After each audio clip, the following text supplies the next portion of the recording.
It's Q&A time. Are we even drinking tea? Whatever. We've been drinking tea. Yeah. Yeah, I'm hyped, literally. Yeah. We did a little video asking for some questions. James graciously collated them into something that we can answer. I copy-pasted. Brilliant. And then we are going to give it a shot. So these first three came in through email. So the first one is from Ted Meredith.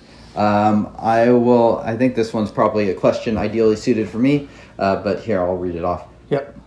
We'll take turns reading them. When a tea is removed from its native storage, the flavors and aromatics from the storage may dissipate in varying degrees. Yangqing Hao teas have a very distinct storage character that some like, I do, and some don't. Once out of their native storage for a time, the character of these teas seems to change dramatically. For some of the Yangqing Hao teas, the underlying tea sometimes seem lacking once the storage character has dissipated. I would be interested in your thoughts on the Yangqing Hao teas in this regard in general, and any thoughts on specific teas that you might have. I've talked about Yangqing Hao teas. I've also stored a number of them for probably 6 or 7 years now. It is important to note whether you just really like the storage, something that is a little more temporary and will eventually dissipate from the tea, right, or if you like the tea itself. I think for the most part, a lot of Yangqing Hao teas do have pretty good solid base character. So it's important to be able to kind of tell the difference. Like if you're just tasting like aromatics and things like that, those are things that are a little more fleeting in the tea, right, and temporary, versus like kind of aftertaste and things like that, how long the tea lasts. So I think it kind of depends on the tea as far as that goes. But the ones that have, I think, lasted well are kind of ones that have like bigger body, good aftertaste, good body feeling, that sort of thing. Mm-hmm. Also, just as a note too, it is the case in my experience that the closer you get to the center of the brick, the less the storage taste is. So potentially you might want to consider smaller units of tea itself, smaller bricks, so that you can have more penetration of that flavor. Yeah, it's true. And also it's like, generally speaking, I think a lot of people have had this experience is as you get towards the end, you're going to be brewing a lot of tea dust of like a cake or something like that. Right. Then you open a new one and you're like, oh my God, that's so much better. Yeah. And that could just be because you're kind of brewing what's left of a cake and stuff like that. So it could be kind of like the dregs, or like a lot of tea dust. Right. Jacob asks, I was wondering which place would be better as a first overseas tea trip, Taiwan or Hong Kong? And also, if both are easy to navigate as an English speaker and someone who doesn't know where to look to find good tea. Ooh, I am not qualified. Okay, I'll do this one too. Yeah. So I think it really depends what you want to do. If you just want to go around tea shops, or if you want to go to actual tea farms and like go to mountains and stuff like that, then it has to be Taiwan, sure. because Hong Kong does not have that stuff. Right. So, but they both do have strong tea cultures. Personally speaking, I think Hong Kong is a little easier as far as like communication goes. I personally prefer Taiwan and Taipei as far as like tea shops goes. Cost of living is definitely a little lower there, so the tea shop scene is a little richer. It might be slightly more challenging to communicate, but I also kind of I kind of slightly prefer the more laid-back attitude of Taiwan versus like a very hectic, very dense city of Hong Kong. They both have very good teas, though. So if you like Hong Kong storage in specific, then of course you want to go to Hong Kong. Yeah. But Taiwan is good in both their pu'er you could buy as well as their oolong, and they also have the tea mountain. So personally, I'd probably give the edge to Taiwan, but you can also do both. I mean, they're about like, I think a 2-hour flight away, usually not very expensive. So I think it's, that's a pretty ideal kind of like tea mecca trip. Totally. If you're a Chinese tea lover to kind of pair those two together. Good problem to have. And, I've heard from friends too that even though it might be harder, you can still totally get around in Taipei without an issue. For sure. I mean, if you're traveling somewhere where English is not like the primary language, then you're going to deal with a little discomfort, but that's fine. It's part of the cost of just going there, and that's part of the fun too. All right, this one from Arvid. It looks like there's 2 parts to this, one for Denny, one for myself, so let's do Denny's part first. For Denny, I was wondering about the tea home teas. I'm interested in doing an order from tea home, so I was wondering if there were any teas that I should absolutely add to my order or avoid at all costs. So I ended up ordering a lot of these teas because I wanted to make kind of like tea collections for friends to give away. They weren't necessarily trying to be teas that I was going to be drinking all the time. So I tried to get a variety of tea. It's such good pricing that, frankly, it's hard not to just pick up everything that you can get there. Yeah. They do have higher grades of tea. I think I would recommend that. The Lichon Mountain tea that they have is really lovely. So I'd say pick that one up for sure. And in general, while the tea prices are certainly really affordable, and they're quite good for being as affordable as they are. If you're someone who's following the channel, you probably are interested in maybe a little bit of a higher echelon of tea than their base level. And again, the reason that I got kilograms of tea was to give to friends primarily. Right. Folks who I'm trying to seduce into this strange, mysterious culture that you all know and love. So yeah, that's my answer. Yeah. TLM, I would say, is good but not great tea for an extremely good price. Exactly. Yeah. So as long as you set your expectations right, I think it's kind of hard to go wrong because you're paying Taiwan prices for stuff. And most of the times when you're buying from a vendor, it's like filtered through like an extra middleman. Right. I'll read this one. For James, I was wondering if you see yourself writing any more articles for the TeaDB site in the coming years. Cheerio. Cheerio. We'll see. I'm not sure. Yeah, when the Denny sods get released, we'll talk then. You know? I mean, the truth of the matter is that your in-between episodes are really comprehensive, and they're not necessarily written, but they're quite informative. Yeah. I've kind of gone the way of video as far as that goes, so that it tends to be the content that I'm doing, and I do intend to keep those up. All right, so this one is from Tom M. Have you ever fallen out of love with tea? Has it taken a back seat at any times in your life? Are there any other hobbies you are into the same extent as tea? What are some of your favorite music artists? Thank you for doing TeaDB. You have such a positive impact on all of us who watch. So thank you, Tom. That's very kind of you. Denny, you want to take this one? Sure. I've been less of a regular tea drinker at certain times. Primarily when it's the summertime and I'm hiking a lot. So at that point, it isn't nearly as easy to be drinking tea on trail. Now, there's a lot of people have lots of different philosophies about hiking and stuff. I tend to, in the summertime out here in the Pacific Northwest, where it is quite warm during the daytime if you're doing long days, the idea of anything hot seems pretty unappealing. So I do a method called no cook, but basically you're just not bringing a stove, in which case it's hard to be drinking tea. I have put tea in water bottles and walked with it. It can get really warm and gnarly, so I'm still perfecting that. But I'd say that in summertime I'm drinking less tea than in winter. Yeah. On average. I would also add that it's like everyone I feel like that probably ends up on this channel will go through like an exploration phase where you're probably thinking about tea and you're drinking tea probably a lot more than you will later, and I think that's pretty normal. Yeah. Any other hobbies to the same extent as tea? I am proud to be a B- student of many things.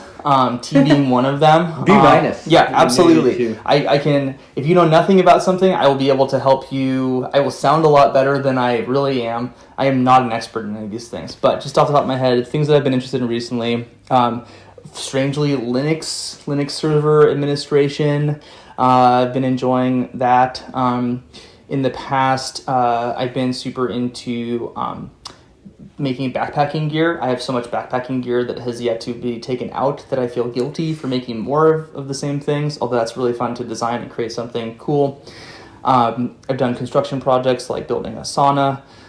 In general, I think I have a kind of a maker's attitude for a lot of stuff. If I see something that I want, I think first, should I make it myself? Would that be stupid? Often it is stupid. Often it's more expensive, but it's awfully fun. So in general, I think I really enjoy making my own stuff. Yesterday I made some chili crisp. It was really good. There you go. Yeah. How about you? I also really enjoy cooking and food and stuff like that. So that's definitely like kind of an adjacent hobby to tea. I kind of like just diving into certain regional cuisines and stuff. It's like, okay, I'm just going to cook northern Thai food for like 2 months or something and see kind of where that goes and just exploring it in that sense.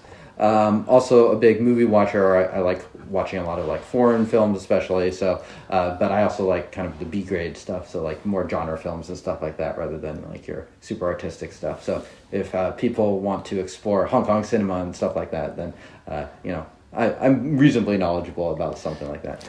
James is far more of A+ master of few, and James's knowledge of post-World War II Japanese film is incredible. So he's underselling his expertise, certainly. Yeah, I do like to do deep dives. So, yes, exactly. Favorite music? I'm going to abstain. I couldn't tell you. I feel like, listen to the same shit being over in and the over. mid-30s like we are, you tend to stop looking into musical artists. My tastes are personally trapped probably 10 years ago. Yeah. So it's like I can't think of an artist that I've like discovered in the last 5 years, really. Right, yeah. So, Shout out to Cedar Skies. Wu-Tang! Shout out to Wu-Tang. We saw Wu-Tang together. That was a crazy show. Yeah. I've been listening to more folk music. My wife really enjoys folk music. I have about 2 or 3 Taylor Swift songs in me before I protest, which might be too many or too few, depending on how much you like Taylor. Next question. All right. How often do you, this is from Graphic Theory, the Art Central. Okay. Cool. How often do you deal with disappointing teas, whether due to marketing or just lack of experience in the cup, and do you try to salvage them in any way or just move on? You want to take this? Yeah. It definitely happens. So in terms of disappointing teas, I'd say that it's uncommon because James is the person who's primarily helping me get these teas. And then from there, I'll think of something or find something and then order more on my own. But rummaging through the horde of teas that I have, certainly there are plenty of disappointments. In terms of fixing it, I'm in the sort of like wonderful place of just being able to move on to the next tea. I usually don't try to salvage tea. If it's something that it's just not interesting, but I could think it might be nice iced or something like that, then sure, I might throw it into a pitcher in the fridge. But in general, I'm just going to move on to the next cup. How about you? Yeah. I would say I don't deal with disappointing teas very often, mostly because I think I've become pretty good about just filtering it out. Yep. We get approached by a lot of people on TeaDB, and I ignore the vast majority of them. But a lot of them, it's like just very easy to tell. It's like if someone is more of a generalist and stuff like that, Right. unless you've heard something about them specifically that would say, oh, these people actually really do know what they're doing. Yeah. Generally, it's like kind of a write-off. It's like because you want to focus on tea is so broad, and Chinese tea is so broad that generally people are going to specialize. Yeah. And if someone is like really specialized, it's like, okay, I see this vendor is really focused on Wu Oolong. That's actually interesting. Yeah. And okay, I'll read. Okay, they have some sort of family connection. That might be worth trying, or it might not be, depending on that. So it's like, or if someone's selling tea bags or herbal tea bags, then it's like, unless I have a really strong endorsement from someone I trust, then probably not worth the time. Yeah. Yeah. Strauss44 asks, how much do you feel Yixing impacts the overall taste of a tea? 17.3%. I'd say it has an impact. It's hard to quantify exactly because when you switch to Yixing versus a Gaiwan, you're getting all kinds of different like shapes and like pour time and things like that. So do you call pour time part of the Yixing, or are we just talking about clay quality? Right. I don't. It's very difficult. I generally think it's something not worth worrying about too much. Unless you really want to dive into that. But personally, I don't feel like, clay is going to change or make a revolutionary experience out of nothing. Yeah. So I think that specifically the actual clay that's being used is less important. Of course, it has to be good enough, but less important than the shape of the tea, specifically the spout. That's going to impact the flavor profile far more. And then it's also going to be relative to the heat that you want to use. So I wouldn't always recommend Yixing at all. Right, yeah. So I apologize for the ambiguous answer, but it's kind of ambiguous. It is an ambiguous, yeah. Son of Saturn, for James. I want to try some traditionally stored teas. I'm looking to place my first Eon order. Could you please recommend some traditionally stored raw and ripe Eon for my sampling? Something you would find as typical or generally a good representation of Eon storage that would be valuable to me. For now, I'll start there. And the second part for Denny. Generally speaking, there are some vendors where it makes sense that you want to buy a certain threshold of quality of tea in order to properly sample them, and there's other ones that you would. It's pretty okay to focus on like kind of the lower, less expensive. In my opinion, Eon, it's more okay to focus on that lower category. So for me, at least, my daily drinkers for Eon are something like the Best Taste Ripe, which is just a loose ripe that probably costs 10 cents a gram, or the 2009 Purple Munghai Cake, which is kind of an anonymous half raw, half ripe cake that is pretty inexpensive as well. So that's generally what I recommend for ripe or ripe raw blend. This 2008 Jiangchen brick is pretty decent too, as far as like a daily drinker raw goes, and that one's also only about 25 cents per gram too. So I think those would honestly give you a decent kind of sampling of Eon. Of course, you can try some of their other teas too. I think my experience with their more expensive stuff is it can be hit or miss in terms of value. Generally speaking, they are from Hong Kong. They have Hong Kong prices. So if you're buying something like very name brand and stuff like that, you're going to pay for that. So if you want like just a value for a drinker, those are kind of my recommendations. All right, this next part of the question, also from Son of Saturn, is for Denny. You mentioned a huge kilogram level backlog of tea you have from a massive order. Can you mention what you have and what you've been enjoying lately? Thanks for the years of informative and engaging content. Thank you. So that backlog is definitely from Tea Home. I would recommend the Lishan Mountain tea from them. What have I been drinking recently? The Menku, I've been making my way through this 2.0 that I've been really enjoying. This Menku 2006, right? 2.0. That's from Colin, right? From Colin. Yeah. It's been awesome. Thanks, Colin, again. I did have the raw version of that tea in a 10-gram sample in a little clay pot with a good friend in Ohio. That was a really special tea that was quite delicious. Certainly a little challenging to find, although you can find it. I did mention it in the in-between the episode that I may or may not actually release. I will release it, so you can look for that. But those would probably be a couple that I've been enjoying. It does feel like summer is beginning, and so for me, my palate is going to change to a bit of the oolong, green oolongs, and so I'll be looking for some high mountain Taiwanese oolongs. All right, and this one is from Sam. What is the most quintessentially pencil shaving tea you've tried? Oh man, so I don't have a specific answer, unfortunately. I'd say that if you're going to kind of like take a stab in the dark in general, you're going to want to look for old, raw pu'er. Ripes don't necessarily get as, hit that flavor profile as much. They can, but I would say just something that's like quite old, and it's going to be pencil shaving-y, it's going to be tomato patchy, garden flavors, and earthy. And don't worry, Sam, this time you're out here soon, we'll go through the bucket of teas and find some pencil the pencil shavings flight. Exactly. Thank you, man. I love you. Good question. Shout outs to the beat lovers. All right, this one's for Denny too, from Zachary. If you were to hike the PCT, would you wrap your kinks in DCF or X-Pack? At the end of it, would the Denny sods be released?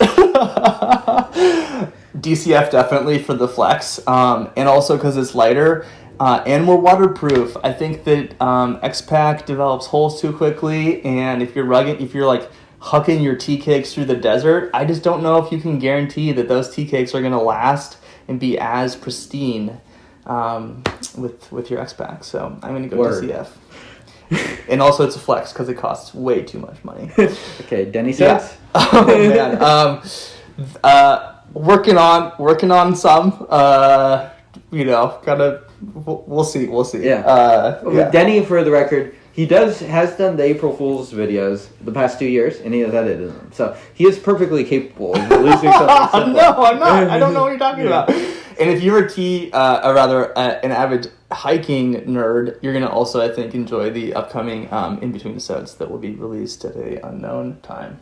There you go. A special guest on this. Yeah. Cool. For both of you, 10 years into TeaDB, has your casual tea brewing style method changed, and if so, how?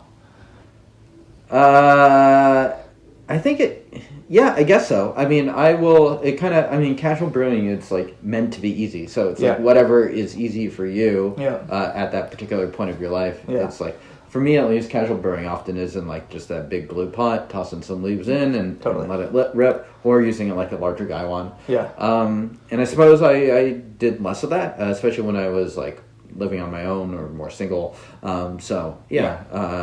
What about for you, Danny? Yeah, pretty much same deal. I don't actually use Gaiwan at all. The way that I modulate heat is based on the kettle at this point. I just like the convenience of having my little pot to pour with. And in terms of, using a scale and stuff like that, I certainly did quite a bit initially, and now I really never do. But certainly it can be useful, and there are plenty of teas we bring on the show that it's quite helpful to make sure that we're, given especially that it's a kind of a specialty that we're measuring really well. Right. Yeah. You want to do this? Yeah. Can you see yourself doing TeaDB in 2033? Are you considering any changes to the channel, or are you just happy to hang out and drink tea as usual? I mean, we've been at this 10 years, so probably it's reasonably. Yeah, I mean, it's 10 years from now, so it's a long time. But I don't think we're considering any changes to the channel. I think we're mostly happy to hang out. I mean, it's a low maintenance thing. I think that's one reason we've been able to keep it so consistent. Yeah. I mean, for a long running channel, it's not like we're the biggest. Right. But, we have a nice small group of followers. Totally. And so, I mean, yeah. Yeah, for me, doing the show is about hanging out with James more than you guys, honestly. Not that I don't love that we have an audience. It's super cool and really fun that we've been able to connect with a lot of people and make tea friends and talk to you guys and joke around more than ever. But for me, I hope that we're still drinking tea in 10 years and talking about it and being absolutely ridiculous. Those things will not change. Being ridiculous will not change, certainly. Yeah. All right. I'll ask you this one. Sure. This one is from Harry Crab. Still looking for the ideal travel setup? Do you ever drink tea at the park, camping, or what's your setup when flying or on longer trips? I typically pack a gaiwan, a cup or two, and break off some cakes in a Ziploc or a Tupperware. Yeah. So, Mr. Crab, absolutely what I do as well. I do have a titanium gaiwan that was ridiculously expensive, and you do not need to have it. It's double-walled so that you don't burn yourself. And I do bring that backpacking. I find that folks who I drink tea with often really enjoy it. But if I'm going for days and days and days, I wouldn't bring that. I would just bring the leaves themselves. And for me, backpacking, I would bring a Toast 750 milliliter pot and just use that. When I'm out traveling into a different country, I am bringing cakes primarily. Yeah, just a big honk, throw it in a Ziploc. And then when customs is like, what the hell are you smuggling into this country, you just say it's rugs, tea. Same exact deal. If you really want to optimize volume, you could focus on roll du-longs and pressed cakes versus loose leaf and mao chao, things like that. But whatever. Yeah. How about you? Yeah, I mean, I'm more or less the same. I do less of the camping and stuff. I have a travel brewer that's just like a kind of basic $10 thing where you put the tea in and you hit the button. Yep. I mean, it's kind of how we started brewing and like kind of very similar setups. Those are great for travel. I also just toss my like a piece of a cake into Mylar bag basically, and then I write on it tea for the customs people. And my handwriting is so bad they probably can't even read it anyways, but that's what I do. Okay. Brodo Man asks, if you could trade your tea stash with one person you know, not Sue, who would you pick? Oh, man. I think I have an answer, but it's kind of a cheating answer, which is like Scott. Just because I'd get a lot more tea. Scott from Udon Sourcing. I would just like, the tea volumes would be dramatically different. That's my crappy answer. That's not a bad answer. I don't know, man. I don't think I have a good answer. Yeah. It's like I haven't really thought about that. It's like who would I actually switch with? I mean, it really becomes just like a numbers game. It's like who's just worth the most. And I don't know. I haven't really thought about it in that way. Okay. Tim W., where are you today versus how you felt when tea was new? Cool. Are you excited? Are you as excited as you once were? What do you see the world of tea, at least those who drink on your channel?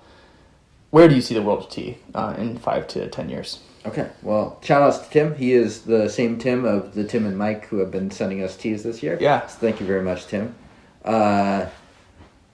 I think I'm probably certainly not as excited as I once was about tea, probably 8 or 9 years ago. I think that's perfectly normal. I think you'd be hard to find someone that is able to maintain like that insane amount of enthusiasm for something that's newer. Let's see. Where are you today? What about you? What do you? Yeah, I think that it kind of is up to your point. It's kind of a mastery curve, right? Yeah. And at the beginning of focusing on something new, you're almost kind of like white knuckling and holding on tight, and you're almost a little obsessive, and that's exciting and fun. And it's like a new relationship, and you're in that honeymoon phase, and that's awesome. And it's also cool to kind of have it mellow out. I do think though, I'm constantly surprised by the teas that we bring onto the show. Genuinely, I think it's. There is just enough tea out there to try and places to drink from that it still is always new. And so I'm pleasantly surprised. This isn't some boring routine where we just go and do it and yada yada. I really do enjoy it every time we do it. Yeah, I hearing you talk, I think it's simultaneously possible to have kind of like that more white knuckling part at the beginning, and also to have it settle into just a really nice, comfortable, but also still fairly interesting hobby that you do on a kind of probably a more like healthy routine level, rather than like kind of going through. It's like, all right, we're doing 8 samples today. Let's go. Yeah, I don't peer pressure my friends as much because it just doesn't work. Here's some more tea. Yeah, drink your cup. Okay. Rat Jesus asks, great name. Yeah, how did you first start talking to and becoming friends with the older famous tea bloggers and merchants? I think to some extent you just become naturally connected with them. I think Scott commented on one of our videos once, and you email people trying to get recommendations and things like that. So, I don't know. It happens pretty organically in my view. I think the thing that I love reaching out to people who I admire who are doing cool things in whatever the category is, because having heard from people like that too, which is totally undeserved, it's really a compliment and quite special. So my advice to anyone looking to network or meet people who they admire is just to write a thoughtful email or make a thoughtful comment on whatever they're up to and just say thank you. Have no expectations. Don't be pushy, but be excited and appreciative. Yeah. Or show up at their front step and say, "Teach me, sensei." Oh, Lord. Okay. That's how they do it in the old Kung Fu movies. This one's from Lucas. Okay, what was that really got you hooked to going beyond the commercially available tea? For me, it was Taiwanese oolong that sadly enough I forgot the name of, but it tasted like tropical fruit. Who has the biggest teapot collection? James definitely has the biggest teapot collection. I have, I think, 2. Okay. I have like 8. So I think we're generally not the biggest teapot collector. No, definitely not. Yeah, it's something I emphasize. I'm pretty happy. I'm not looking for new stuff. What about what got you hooked?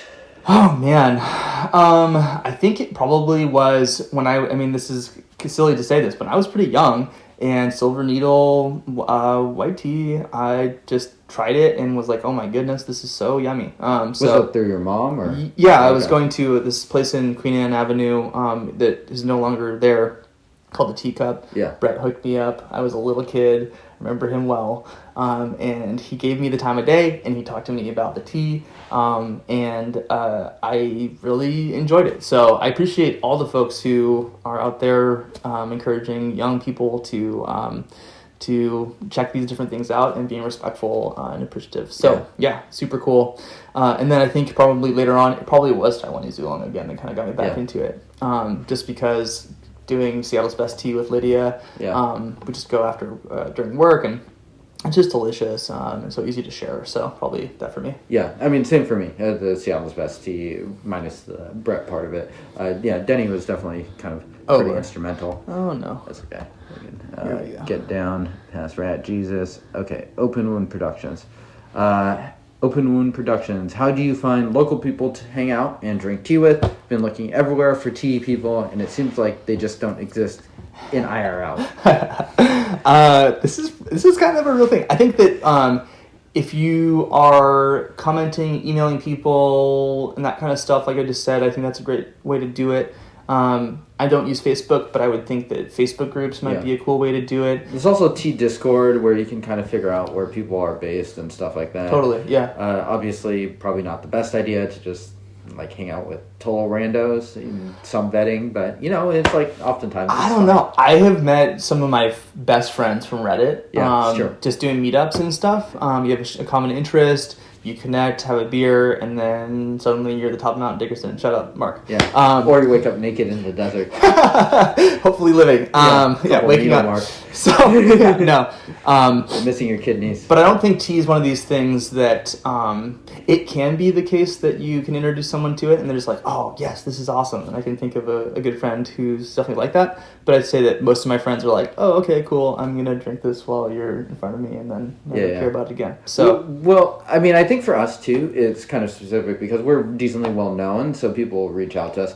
Where would you recommend someone trying to find just, like, someone to have tea with? Do you think, like, Reddit, Discord, something like that? Those are probably the two places I would think of. Yeah, I would say Reddit. And the other thing that's kind of cool about Reddit is that you can see their post history, so you can kind of get a bit of a sense of it's not like a completely blind first date or whatever.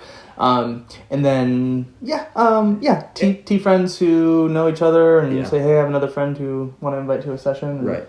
And it probably depends a lot on where you're based. If you're based in New York City, you should be able to find some people. Yeah. If you're based in like New London, Ohio, then maybe not. And also, I mean, something that we didn't mention but is true is just going to tea houses. The staff is going to be super friendly. They're all going to be tea nerds. And if you go continuously and see the same people, don't be a creep, don't be weird, but also you can just say, hey, I see you around here. What are you drinking these days? Yeah. And again, don't dive in, don't be a weirdo. But that'd be another recommendation. Except definitely get their phone and subscribe to TeaDB below. Definitely do that. Okay. Kukurovaka